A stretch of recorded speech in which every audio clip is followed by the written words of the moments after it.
नमस्कार। कभी सोचा है कि कुछ लोगों के साथ डील करना इतना मुश्किल क्यों लगता है? या कुछ रिश्ते हमें अंदर से एकदम निचोड़ा हुआ सा क्यों महसूस कराते हैं? तो आज हम इसी पहेली को सुलझाने वाले हैं और इन मुश्किल बर्तावों को समझने के लिए एक बिल्कुल साफ और सीधा रास्ता देखेंगे। कभी किसी से बात करने के बाद ऐसा लगा है जैसे सारी एनर्जी ही चली गई हो, या इंसान खुद से ही ये सवाल करने लगे कि भाई जो हुआ वो सच में हुआ भी था या नहीं। अगर ऐसा महसूस होता है तो ये कोई अनोखी बात नहीं है, ये एक बहुत ही कॉमन फीलिंग है। और ये समझना कि ऐसा होता क्यों है, असल में बदलाव की तरफ पहला कदम है। ओके, तो चलिए सीधे मुद्दे पर आते हैं। इससे पहले कि हम अलग अलग तरह के पर्सनालिटी टाइप्स को देखें, सबसे पहले ये समझना जरूरी है कि टॉक्सिक बिहेवियर या जहरीले व्यवहार का आखिर मतलब क्या होता है। क्योंकि देखिए, जब तक हम प्रॉब्लम को ठीक से समझेंगे नहीं, तब तक उसे सुलझाएंगे कैसे, है ना? अब यहाँ एक शब्द पर सबसे ज्यादा ध्यान देना है, पैटर्न। मतलब हम किसी के एक बुरे दिन की बात नहीं कर रहे हैं, या कभी कभार हुई किसी बहस की भी नहीं। हम बात कर रहे हैं एक लगातार बार बार दोहराए जाने वाले बर्ताव की, जिसका दूसरों पर एक गहरा और नेगेटिव असर पड़ता है। बस यही सबसे बड़ा फर्क है जिसे समझना बहुत जरूरी है। तो सवाल ये है कि इस कंफ्यूजिंग बिहेवियर को समझे तो समझे कैसे? इसका एक तरीका है वर्गीकरण, या कहें तो एक तरह की क्लासिफिकेशन। इसको ऐसे समझिए जैसे ये इन मुश्किल पैटर्न्स को समझने का एक रोड मैप है। ये हमें उन बर्तावों को पहचानने और सबसे ज़रूरी उन्हें एक नाम देने में मदद करता है जो पहले हमें सिर्फ कंफ्यूज्ड और परेशान छोड़ जाते थे। और सच कहूं तो सारा खेल इसी का है। एक बार जब हमें ये पता चल जाता है ना कि असल में देखना क्या है, तो जो चीजें पहले एकदम उलझी हुई लगती थी वो अचानक साफ साफ पैटर्न की तरह दिखने लगती हैं। और इन बर्तावों को एक नाम देना, यकीन मानिए, उन्हें सही तरीके से हैंडल करने की तरफ ये सबसे पहला और सबसे पावरफुल स्टेप है। तो चलिए अब आगे बढ़ते हैं और देखते हैं कि ये चीजें असल जिंदगी में दिखती कैसी हैं।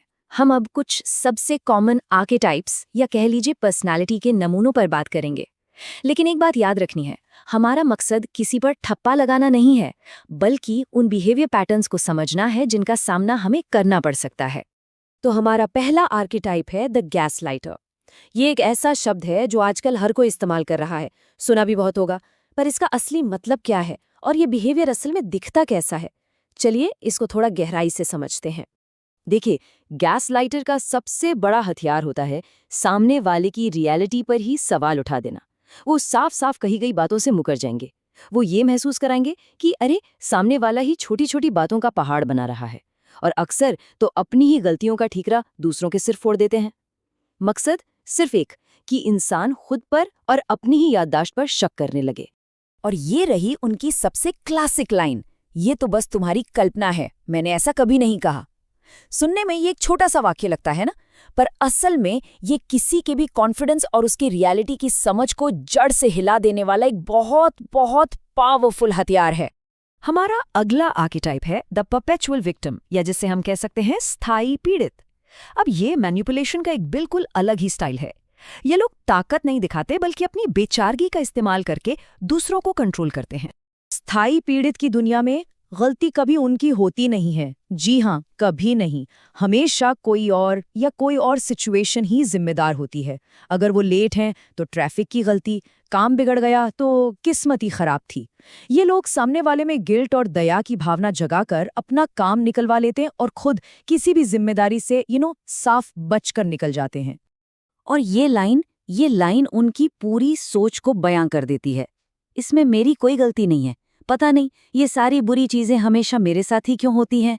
ये एक ही तीर से दो शिकार करने जैसा है। एक तो जिम्मेदारी से बच गए और दूसरा सामने वाले की सिंपैथी भी मिल गई, सब एक साथ। और अब आते हैं हमारे आखिरी आर्केटाइप पर, दी ओवरलॉर्ड। इनके लिए बस एक ही चीज मैटर करती है, कंट्रोल। सब कुछ इनके कंट्रोल में होना चाहिए। ये वो इंसान हैं जिन्हें हर हाल में हर सिचुएशन का बॉस बनना होता है। ओवरलॉर्ड के लिए सब कुछ, मेरा मतलब सब कुछ, कंट्रोल के बारे में है। उन्हें हर फैसले का बॉस बनना है, चाहे वो ऑफिस की कोई बड़ी मीटिंग हो या दोस्तों के साथ डिनर पर कहाँ जाना है इसका छोटा सा प्लान। ये लोग अक्सर दूसरों की फीलिंग्स या उनके आइडियाज को पूरी तरह से इग्नोर कर देते हैं और अपनी बात मनवाने के लिए किसी को नीचा दिखाने या क्रिटिसाइज करने से भी पीछे नहीं हटते। और ये एक लाइन उनकी पूरी फिलॉसफी को बता देती है, बस मेरे तरीके से करो। जाहिर है, यही सबसे अच्छा तरीका है।